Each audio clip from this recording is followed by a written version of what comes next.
and go over and pull those pieces off. So let's talk about putting these things into place in our classrooms and some things that we are going to do to help children feel safe so that they're willing to have relationships with us and with one another so that they can problem solve and learn. Now, when we think about mapping a routine out for children, it's important to think about how you're going to show them what you want it to look like and what the expectation is.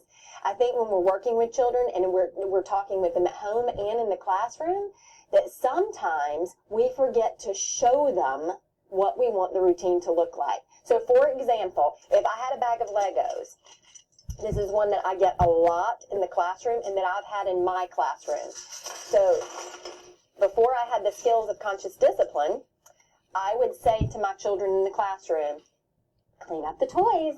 It's time to clean up. Most of the time, they would stand and look at me like this.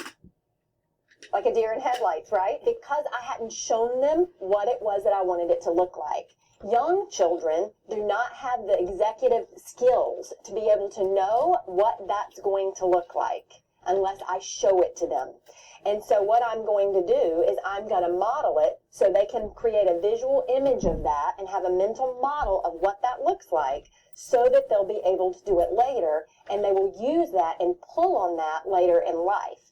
So if I'm going to teach children cleaning up, before I give the command, clean up the toys, I'm going to say, so today we're going to practice cleaning up the toys. Now first let's think about what does cleaning up look like. So I might do a lesson with children where I've got them in a small group, and I might give all of them some toys. And if I had Legos, I would give all of them a little stack of Legos. And I would say, now let's talk about the difference in playing and cleaning. So playing means that I'm going to build with my Legos. I might put them together. I might build a building. This is playing. Cleaning means I'm going to take them apart and I'm going to put them back in the bag where they go. So one of the ways I would do this with young children is I would say, let's practice. So the first thing you're going to do is you're going to pretend to play with the blocks. And so they would all have their little blocks and they would pretend to play when I gave the cue. So it's time to play. And so they would all just kind of build with their blocks. And then I would say, when you hear me say stop, you're going to stop playing, you're going to pick up the blocks, and you're going to put them in the bag.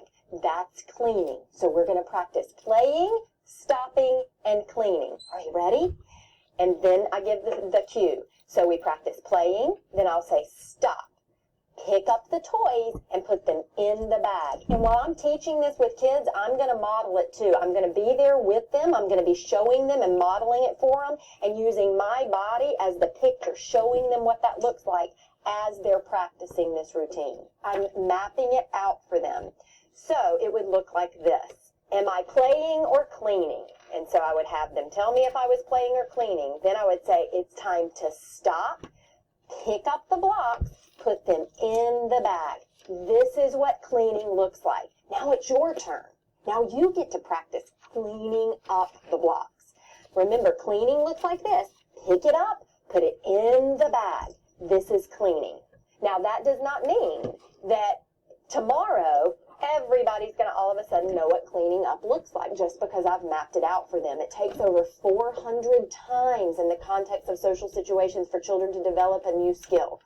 So even though I've taught it today, it's going to take over and over and over and over, revisiting that same routine, reteaching that same routine over and over, continuing to map it out for them, model it, add the picture of it, and practice it before it will actually create that image in their brain that can be shifted over into their unconscious to make room for new information so that they can access it almost without thinking about it.